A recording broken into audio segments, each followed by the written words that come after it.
So I just had $130,000 deposited into my bank account after my first real estate deal of the year.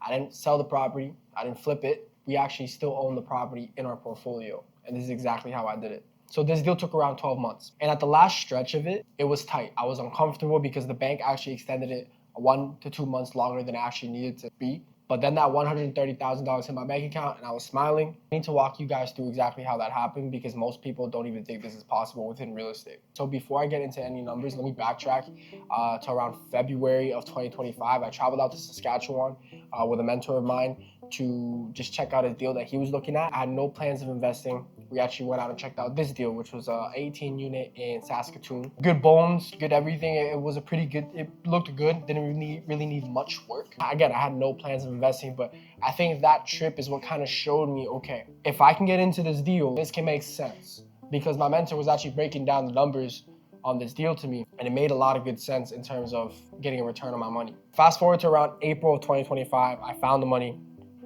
to get into the building. I put $100,000 into this property, okay? I was one of 5 investors and we each put $100,000 down because we needed $500,000 to close. That includes initial down payment of the building for the mortgage, renovation costs and fees, etc., all that nasty stuff. The key strategy that we used on this deal was the BRRRR strategy. So that's you buy, renovate, restabilize, rent, refinance, and then repeat. So this strategy is actually designed for you to recycle your capital within your portfolio without actually selling the property.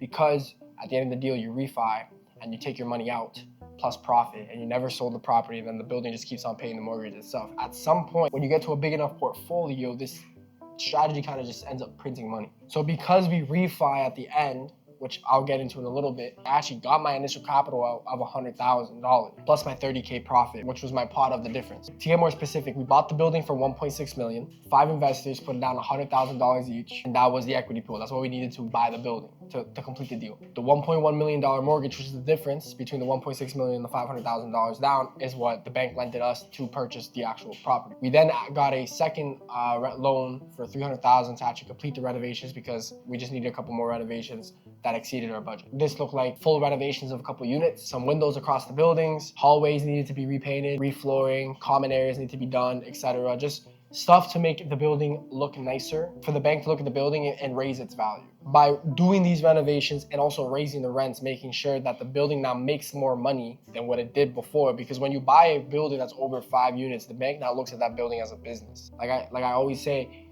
a business is calculated on how much money it takes home at the end of the month or at the end of the year or at the end of the day. Doesn't matter. So when you raise the amount of money that a building makes and then keep either the expenses at the same or lower, your building is now worth more money. The bank sees that. So when we renovated it, when we raised the rents or restabilized, when we did the actual BRRRR strategy, what that did is added $600,000 in value. So we went from 1.6 million, the building was now worth 2.2.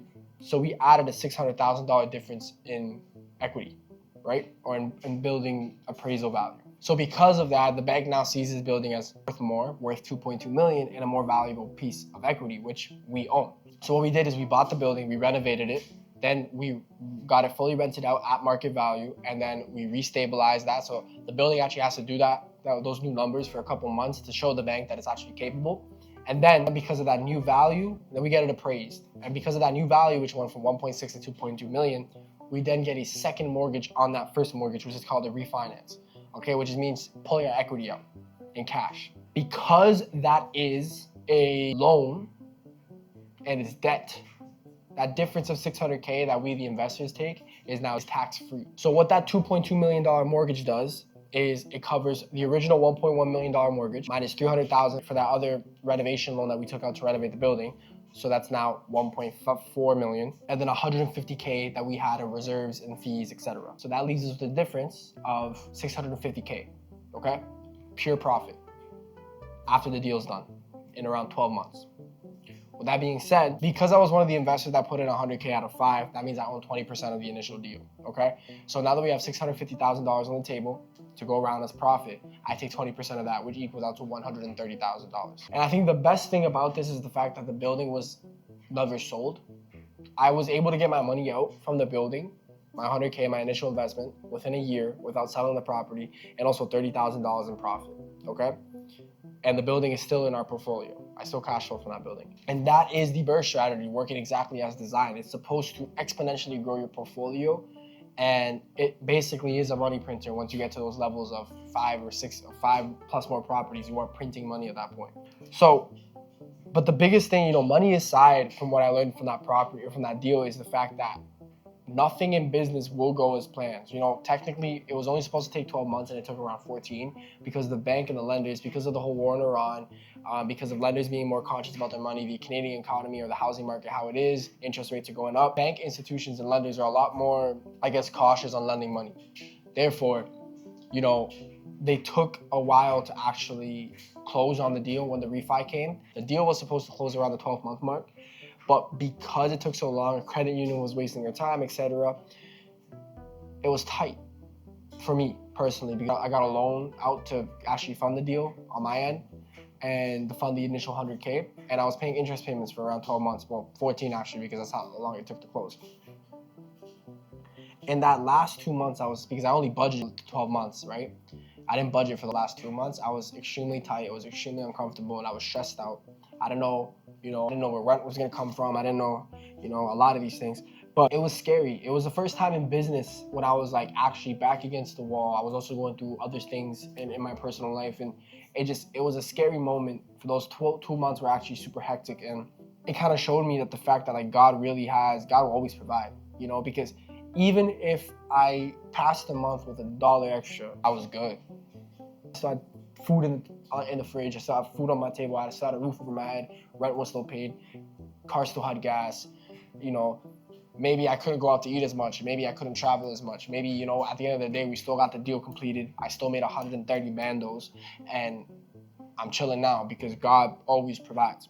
And first of all, God will use that discomfort for you to learn. So if I ever get to a deal, I'm not going to get a loan with that much high interest, but also I'm gonna budget it out for an extra 4 to 5 months, right? Because there's things in business that you cannot control. There's things in life that you can't control. But the thing is how you're gonna deal with these things. When you have faith the size of a mustard seed, and when you know that your house is built on the rock, and understand that nothing will ever shake you, and that everything's actually for your good, because God works for the good of those who love Him, for the good of those according to His purpose, that it can be hard, man. Business will be hard. The rest of my real estate journey, I'm in 3 more deals right now. I'm trying to acquire 3 more properties this year. At the end of the day, business will continue to be hard, but life will still be good because God made life. God will use the uncertainty. God will use the uncomfortableness. God will use the tightness of whatever situation, especially if you're in business, to build you as a person, to build you as a man or woman. And the number one thing that I learned is that not everything will go the way you planned it to go. That's biblical. And also we know that as people. But at the same time, bro, especially in business, is to not be over leveraged, to be liquid enough for these situations. For when the bank takes too long to refinance a deal or to close a deal. To keep your expenses low and the money coming in 3 to 4 times higher. So when these issues come, because winter only lasts a season and summer only lasts a season, and you're preparing for summer like it's winter and winter like it's summer, then you will know that you're good on these situations. You will never be tight, or tight to the point of suffocation, or uncomfortable to the point of not making it through. You know what? The one thing I learned from this real estate deal, and God is so sovereign, is the fact that to be still and know that He is God. To be still and know that He is God. Because when I was paying these interest payments, waiting for this deal to close, when I didn't know where rent was going to come from, where I was going through these personal things, where I had to eat the same thing every day because it was cheap and I could just cook it real quick, and I was busy doing other things, and I was stressed, and the deal was taking longer and longer. The credit union was wasting our time. They rejected the first refinance, and then we had to wait another 4 weeks. Is to know that, to be still, know that He is God, to keep waking up and showing up every day, because at the end of the day, God chose for you to wake up. You were on God's wake up list for a reason. So if you woke up that day, it's because He's not done with you, and you need to be still, know that He is God. But when you say be still, that doesn't mean just stay and be concerned and be stressed about anything. No, take your worries to God. Not be worried about tomorrow, for tomorrow only worry about itself. Be in the present and just keep pushing, because everything will make sense. So in this deal, the 130K that I made was the fruit. Okay? That was the fruit of the whole ordeal, of the whole deal, of the whole season that I was in with that deal. But the 12 months was the sowing. The 12 months is what formed me and molded me, renewed my mind, repositioned my heart for the next deal, for the next venture in business, for the next success, because God is a God of abundance and success. So the one thing I want to close it is, you know, the BRRRR strategy is amazing. You buy a building, you renovate it, you rent it, you restabilize, you refinance it, repeat. It's a cheat code. Keep doing that in real estate. And I'll take you guys along my journey. But just know that on my first real estate deal of the year, we made $130K. Building still in the portfolio. But at the end of the day, man, $130K was cool. I didn't just make $130K on this deal. I learned what it cost to wait for it, but I also learned vividly to trust in God in the good and the bad. To trust in God when I'm paying interest payments and I'm tight on money. To also trust in God when I have $130K cash liquid in my bank account.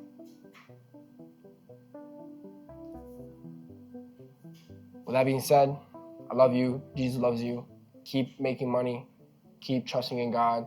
Everything will make sense. And if it doesn't make sense, pray about it, because your understanding is limited. His is unlimited. He's working for your good. I love y'all. Easy.